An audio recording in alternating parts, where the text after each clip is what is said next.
Pourquoi faire de l'économie de la connaissance? Pour une raison très simple, qui est que, comme la connerie, la connaissance est infinie. Et ça change tout quand vous y réfléchissez bien, parce que les matières premières ne sont pas infinies. Mais la connaissance est infinie. Si nous basons notre croissance économique sur les matières premières, eh bien, il y a une contradiction mathématique inévitable entre croissance infinie et matières premières finies.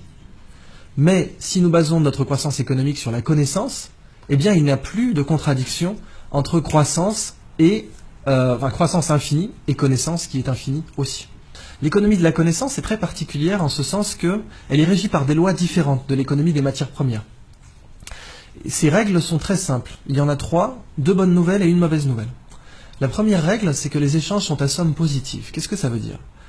Si je vous donne 20 €, ils ne sont plus à moi. Mais si je vous donne de la connaissance, elle est encore à moi. Là, je vous donne de la connaissance, a priori, quand je vais sortir de cette pièce, je ne serai pas plus bête qu'en y rentrant. Alors que si je vous donnais 20 € à chacun, je serais moins riche.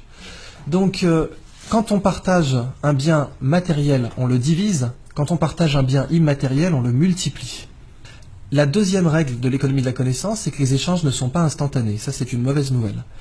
Transférer 20 € ou 20 millions d'euros, c'est instantané, c'est une signature sur un chèque.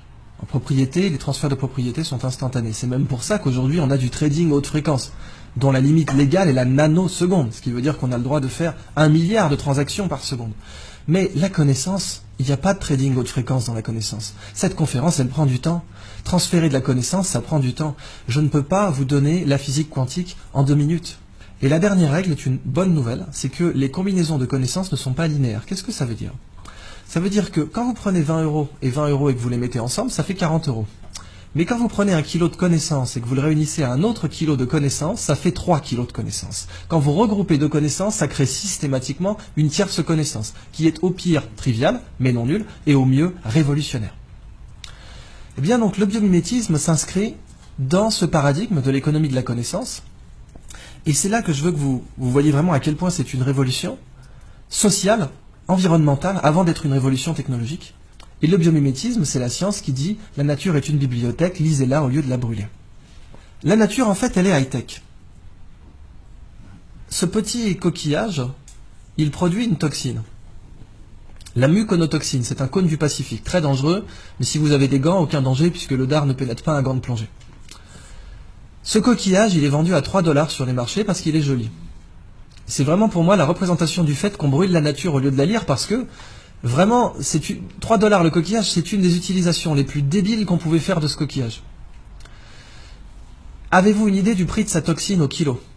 Sachant que la demande mondiale est supérieure au kilo. 1 kilo d'or, on va prendre ça comme étalon, 1 kilo d'or c'est 30 000 €. 100 000, donc 3 fois l'or. C'est plus. Elle est très utilisée en neurotechnologie, elle permet de faire des neurotechnologies avec un niveau de détail incroyable, donc c'est des nanotech, neurotech, elle est aussi utilisée en neurochirurgie, etc. Très grosse demande mondiale qui ne fait qu'augmenter. Je vous laisse faire le calcul, 800 $ le milligramme. Ça nous fait du 800 millions de dollars le kilo. L'or et le platine, c'est du terreau de jardin en comparaison. Ce qui est dingue, c'est qu'on les vend à 3 $ le coquillage. Et il est en voie d'extinction à cause de ça. La crevette menthe religieuse. Alors elle, c'est la crevette de tous les records, quoi. Cette crevette peut vous péter une main ou un bras. Elle est grande comme une langoustine. Il y en a 400 espèces dans le monde.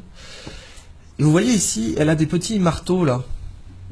Un peu comme des marteaux à fruits de mer, pour casser des tourteaux. Et c'est justement ce qu'elle fait. Elle casse des crabes avec. Seulement quand elle envoie son marteau pour casser un crabe, elle lui donne l'accélération d'une balle de fusil d'assaut. Si nous on était capable d'envoyer une balle de baseball à 1/10 de cette accélération, on la mettrait sur orbite.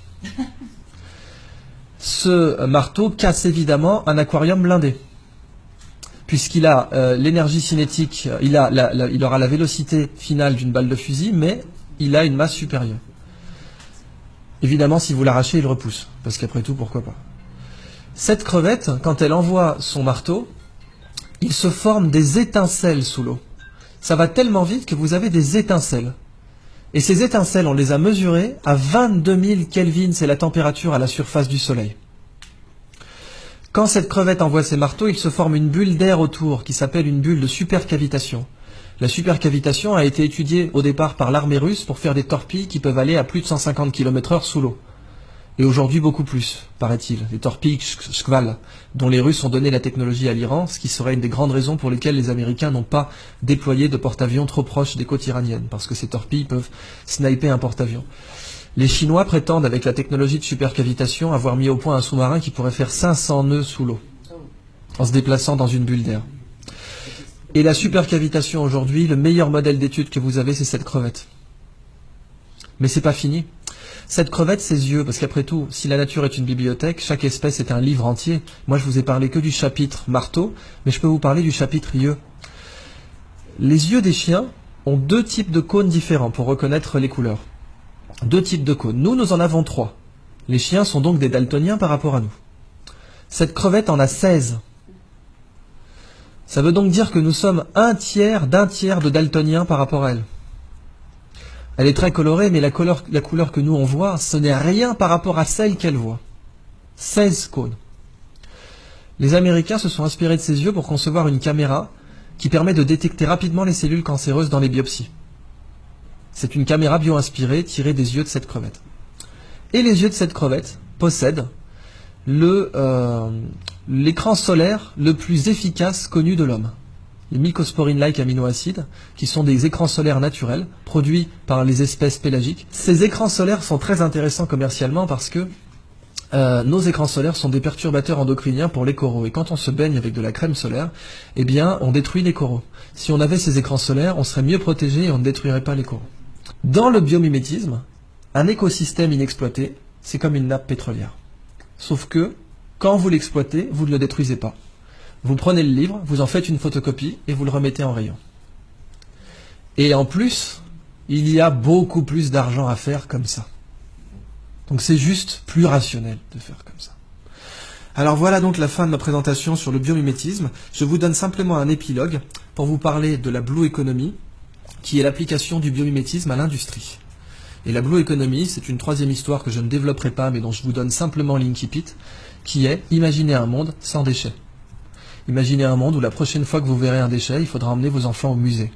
Regarde maman, une canette de croc. C'est fou ça. Ce monde, on sait qu'il n'existe pas aujourd'hui. En fait, il existe, c'est la nature. Quand les feuilles tombent des arbres, on n'organise pas un système de ramassage. Dans la nature, les déchets n'existent pas, parce que la nature produit en cycle. Mais nous produisons en ligne. Et du coup, nous sommes la seule espèce aujourd'hui qui produit des choses dont personne ne veut. Et quelque chose dont personne ne veut, ça s'appelle un déchet. C'est la phrase de Gunther Pauli, ce n'est pas à la nature de produire comme nos usines, c'est à nos usines de produire comme la nature. Et si nous faisons comme ça, nous serons non seulement beaucoup plus rentables, mais en plus il n'y aura plus de déchets.